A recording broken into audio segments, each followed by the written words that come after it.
Last question of the day, wrap up night, 9:25 p.m. on a Monday. We really get to this shit. We don't play about this shit. Come on now. To end the emergency pause, we started with the greatest point guard ever.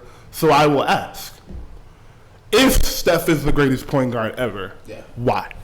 Oh, yeah. Oh, this is easy. So Steph, greatest point guard ever. I told y'all he was prepared. Steph's greatest point guard ever argument is the same reason if he's able to win, let's say 1-2, we can start making the GOAT argument. Is first off rip, he has this argument versus any basketball player, including Michael Jordan, is Steph changed basketball, period. And he didn't change basketball. Niggas said this shit earlier, made me so mad. Well, Magic showed us that big niggas can dribble. No, he didn't. There were not a bunch of 6'10" niggas in the league with Magic trying to dribble. He didn't change the NBA. He was just Magic. Niggas let him do that. He didn't change basketball. You go watch a rec league game. You go give your 6-year-old nephew the ball. He will start at the 3-point line still. Players that cannot get the ball to the rim are jacking threes. There are no big men in the NBA anymore. We saw a 6'9" big be the best rebounder in the playoffs for the second year in a row.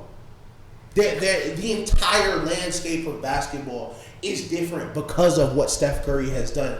Aside from him being a better basketball player than Magic Johnson, if you want to take it step by step, outside passing, you could seriously make an argument there's nothing Magic Johnson does better on the court, and that includes rebounding after Steph put up a 40-10 double-double in the finals. He's evolved his game to where, well, this is really the problem with a lot of niggas who just started watching basketball is how a player is introduced to them is how they always see them.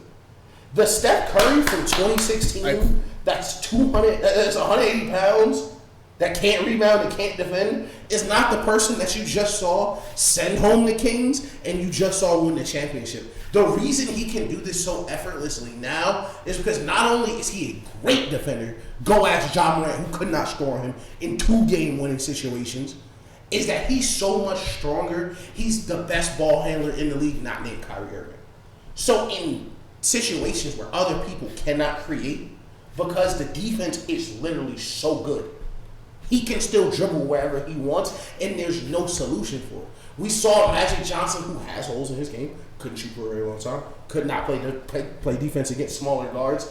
If I were to describe the best basketball players and they go play, they're not taking Magic over Steph, because you can't be on the court. There's no argument for Magic over Steph outside of Magic and Larry saving the league, which is a narrative thing because they only met twice.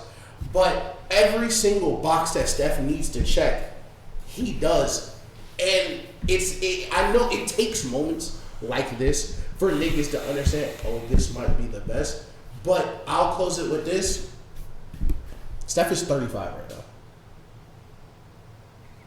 Steph has been the best point guard in the NBA for what?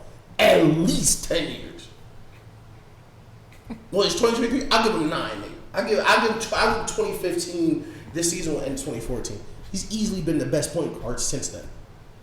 Yeah, 2014 to 2023. And for the niggas in the comments, he had KD. Steph has already won 2 rings without Kevin Durant. Magic Johnson has 0 without Hakeem. Kareem Abdul-Jabbar. And that's what the top 3 basketball player ever. Kareem Abdul-Jabbar. What killed me is niggas would be like Kareem the best player ever, and then have Magic in the top 5. What does that mean then? So listen. And lastly, look at the niggas who've ate with Steph. Look at the niggas who ate with Steph.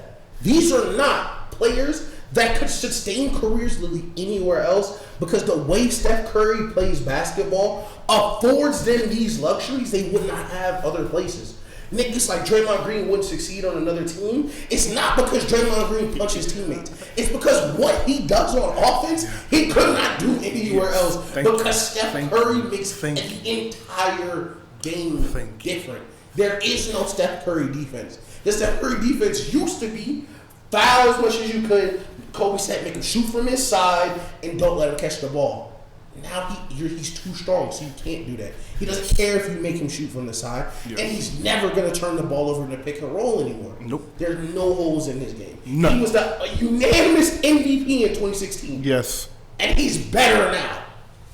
Boom.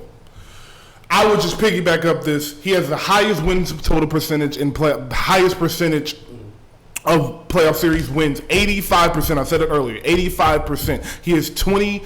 I think he's 22 and 4. 20 and 2 in the playoffs, and 24 and 2 in the playoffs. Since 2015. 24 and 2 in the playoffs since 2015. 85% win total overall. That's higher than any of the GOATs ever.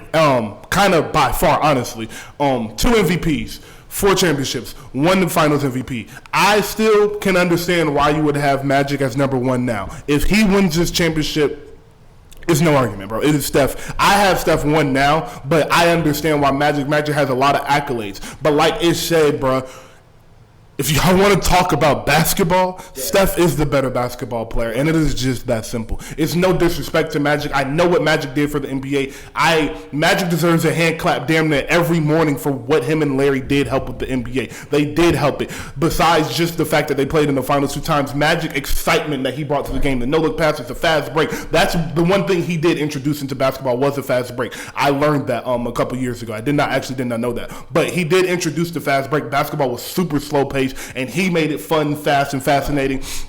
So he does get that. They coined the name Showtime. The Showtime Lakers. You still hear that name shit. They just did a show on Magic. Man, Magic dropped the documentary. Like, he's a cultural icon. Everybody knows who Magic is. Even if you don't fuck with basketball, you know who Magic Johnson is. And then not to mention what he did in business. Like, Magic as a person, as a whole, is a wonderful stature. A fucking godlike figure. But just on this basketball court, my nigga, that boy 30 just different. And we'll end it there. Before we end it, this is my last point. And this is a point that projects well into the future, because niggas gonna look back and then they're gonna understand. Magic changed it, saved the NBA in getting the finals on TV. Okay, so Steph changed basketball. Steph changed NBA too, because that TV deals niggas signing and the salary cap niggas growing. So now niggas can get Supermax. When did those start coming on? When did the viewership? Because all the last 27 highest viewed games in the NBA, this is not a joke, all have been games Steph Curry played in. That's so stupid. Those millions of dollars that make it, Steph Curry literally changed the city. We talk about how LeBron changed Cleveland. Changed San Francisco forever. They got a new arena because of that nigga. They won a championship in one arena. They're still competing for another one in a different arena right now. They built it while he was still in his prime. Come on, man. And the last thing I want to say, because my laptop's about to die, we're going to lose the whole show. The last thing I want to say is, I see a lot of people talking about them assist numbers, but do the assist numbers really matter if Steph is still creating the same amount of shots? I'll leave you with that.